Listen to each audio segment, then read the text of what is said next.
Entonces, si se acoge o se rechaza, mejor dicho, la objeción, ¿se podría considerar de inmediato como una suerte de derrota para Chile? Mira, Sebastián, yo no quiero representar a nadie, yo te voy a decir lo que yo lo interpreto. Yo creo que efectivamente sería un golpe duro para Chile. Nosotros estamos, primero al principio veíamos si nos íbamos a meter este pleito, si no nos íbamos a meter, hubo una discusión sobre mantenerse fuera del tribunal o estar adentro y pleitear adentro, dar las razones. Por lo cual, si tenemos la convicción de que la Corte es absolutamente incompetente, yo creo que lo es, que es absolutamente incompetente, y la Corte dice soy competente, para mí sería un mazazo. Pero eso implicaría inmediata y automáticamente que en la hora de la discusión, porque siempre se plantea, cuando se analizan estos temas de la Corte de la Haya, dentro del poco conocimiento que tenemos en general, los que no estamos metidos en el mundo del análisis internacional y de la diplomacia, que siempre actúa de manera salomónica estas Cortes. Yo no sé si eso es correcto o no, pero inmediatamente podríamos pensar que en el caso de que se observe el fondo de esta demanda por parte de la Corte, sí o sí Chile algo tendría que resignar en el futuro. No excluye que en el fondo emplee criterios salomónicos, que efectivamente, como tú dices, esa es la tendencia de la Corte, porque es una Corte de Naciones Unidas. Chile, Bolivia son dos países de Naciones Unidas, del sistema.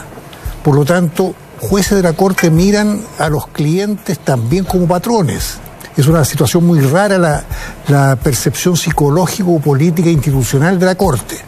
Por lo tanto, nunca la Corte va a hacer un juego suma cero, darle todo a uno y darle un garrotazo entero al otro. Pero estamos hablando acá de un fallo sobre si la Corte es competente o no.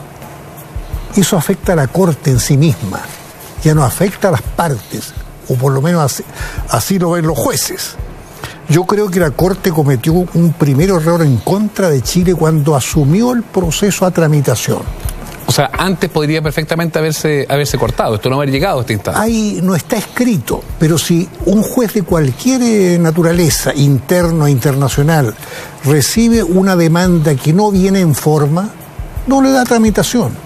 Por ejemplo, yo hago una demanda contra el vecino ante un juez de Chile, quiero que el vecino me entregue parte de la casa que me usurpó. El juez me dirá, ¿pero qué parte de la casa? ¿Dónde están los planos? Bueno, esto es muy equivalente.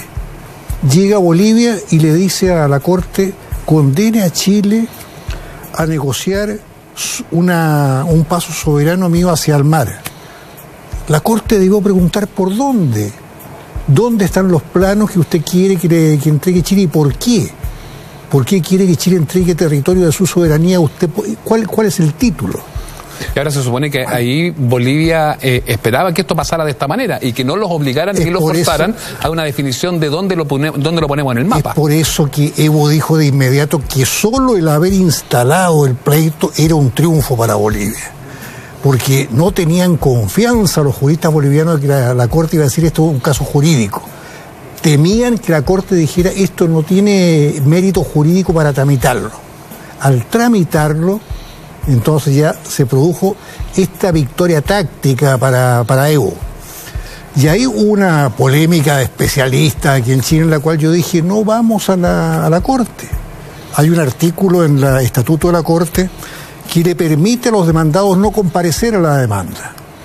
Y en eso queda solamente un compareciente nomás. Entonces queda un compareciente, el demandante, y el artículo dice, en ese caso, la Corte dirá por su propia iniciativa si tiene o no competencia. Es muy curioso. O sea, si un país no entra al pleito, la Corte automáticamente debe pensar y estudiar si tiene o no competencia. No como en el caso nuestro, en el cual tuvo que presentarse Chile y presentar excepciones de incompetencia. Entonces, ¿este paso tuvo de más a juicio suyo? No, te estoy contando cuál fue mi posición, que es más o menos conocida en el ambiente. Sí, obvio.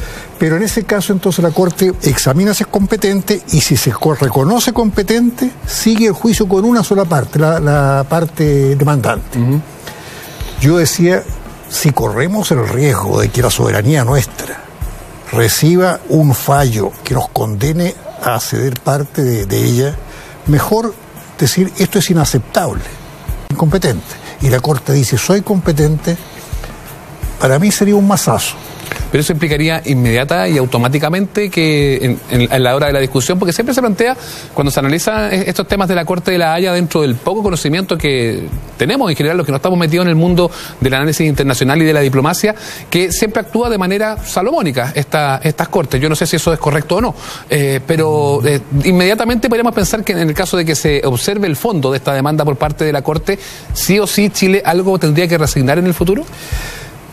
No excluye que en el fondo emplee criterios salomónicos, que efectivamente, como tú dices, esa es la tendencia de la Corte, porque es una Corte de Naciones Unidas. Chile, Bolivia son dos países de Naciones Unidas, del sistema.